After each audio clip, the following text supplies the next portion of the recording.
Greetings, Vac fans.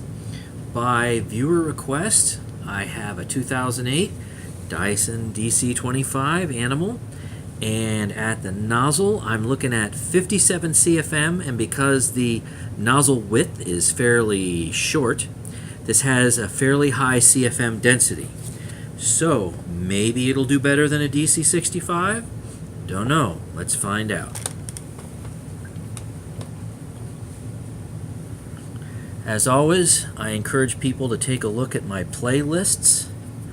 If you're looking for like a series of tests, that's a good place to start.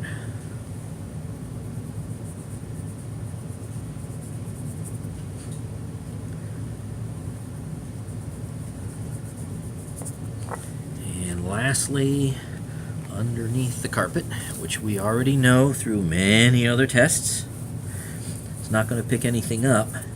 It will probably do a good job of smashing it.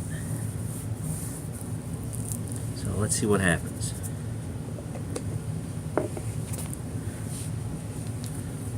Away we go.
Alright, examining the top of the carpet, did a nice job. I'm not seeing any kind of white fuzz or lines or an oval or anything like that.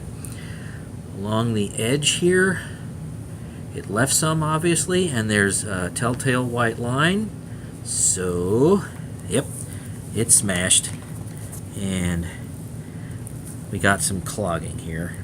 That piece there. And some pieces there, over there. So I knew it wasn't going to do anything because 57 CFM with the nozzle isn't enough to start pulling anything through this carpet. This carpet really likes something higher than 80, or a lot of ridiculous agitation. I have a couple of machines that do that too. Alright, thanks for watching, and stay tuned for more videos.